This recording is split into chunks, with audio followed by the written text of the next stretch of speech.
एक जंगल में एक शरारती बंदर रहता था। उसे काम करना बिल्कुल पसंद नहीं था। बस उछलना, कूदना और दूसरों को परेशान करना अच्छा लगता था। उसी जंगल में एक समझदार तोता भी रहता था।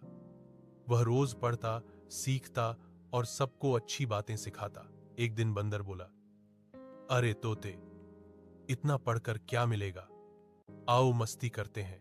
तोता मुस्कुराया और बोला, आज नहीं, मैं बाद में मस्ती करूंगा।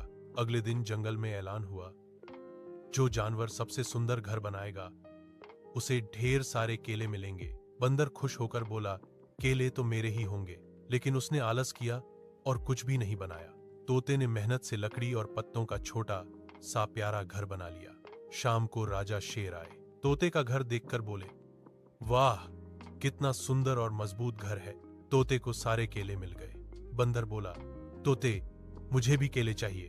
तोता हंसकर बोला, मेहनत करोगे तो सब मिलेगा। बंदर को समझ आ गया कि मस्ती के साथ साथ मेहनत भी जरूरी है। उस दिन के बाद वह थोड़ा कम शरारती और थोड़ा ज्यादा समझदार बन गया। एक जंगल में चिंटू नाम का एक बहुत शरारती बंदर रहता था। उसे सबकी चीजें उधार लेकर वापस न करना बहुत पसंद था। एक दिन जंगल में एक बूढ़ा जादूगर आया। उसके सिर पर थी एक जादुई टोपी।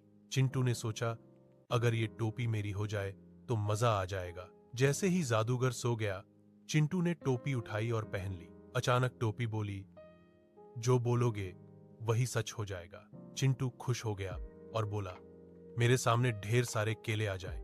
और धड़ाम, केले ही केले। फिर उसने कहा, जंगल के सारे जानवर मेरी बातें माने। अब गड़बड़ शुरू हुई। हाथी झूले मांगने लगे, शेर आइसक्रीम और तोता मोबाइल फोन। चिंटू घबरा गया।